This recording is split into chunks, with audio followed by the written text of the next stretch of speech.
पिछले 30 सालन में तव्हां सेवाऊं ॾिनी आहिनि मानसरोवर जो चेटीचंड जो शोभा यात्रा निकिरी हिन बार छा कुझु नयो तव्हांजी तरफ़ां या कुझु ॿियो कुझु तव्हां छा मैसेज ॾियणु चाहींदो समाज खे? जय श्री झूलेलाल। सभिनि खां पहिरीं त इहो ॿुधाइण में ख़ुशी थी थिए कि मां सम्झां थो राजस्थान में इंडिया में राजस्थान में जब भारत जे अंदरि ई जेको पहिरियों दफ़ो मातृशक्ति खे पाण अध्यक्ष घोषित कयो आहे। अञा ताईं कंहिं बि पंहिंजी समिति में मातृशक्ति में मतिलबु महिला खे अध्यक्ष कोन ठाहियो आहे। हिन भेरे असांजी सपना दुआनी भेण उनखे अध्यक्ष ठाहियो आहे असां ऐं जेको आहे बढ़िया सुठा तरीक़े सां ही शोभा यात्रा निकिरंदी।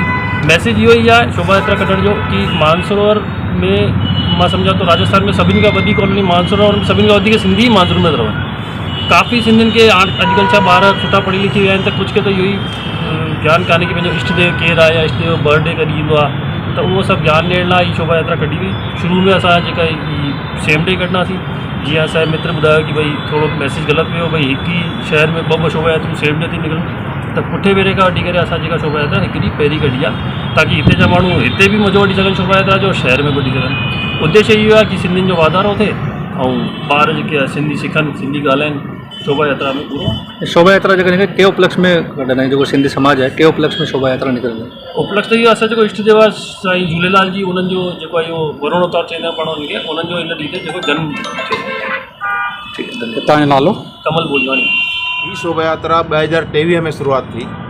इन जो मुख्य उद्देश्य हो असांजे हिते मानसरोवर में ॾाढा धर्म परिवर्तन पिया थियनि। इन करे ई असां सॼी पूरी जेका बि टीम सभु जई जुड़ी करे इन जो उद्देश्य असांजो इहो हो कि समाज खे ॿारनि खे ख़बर पए कि हिते पंहिंजो झूलेलाल इष्ट देव केरु आहिनि छा आहे। तंहिंमें हाणे 3 साल निकिरी चुका आहिनि, चोथों हींअर साल निकिरे पियो।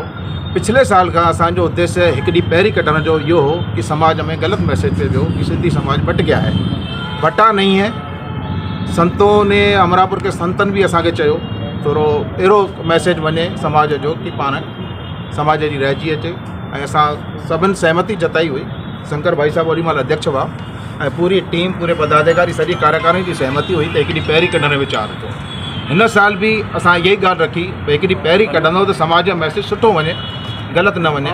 त इहे ई असांजी भाभी जन सां सपना दुलारी जन सां बि ॻाल्हि थी, सॼा जेके पदाधिकारी का इहा थिया ऐं असां इहो ई चाहींदासीं अॻियां बि जेको बि अध्यक्ष अचे सेवा अची करे त हिकु ॾींहुं पहिरीं अची प्रोग्राम रखे त समाज में सुठो मैसेज वञे ऐं समाज जी एकजुटता थो।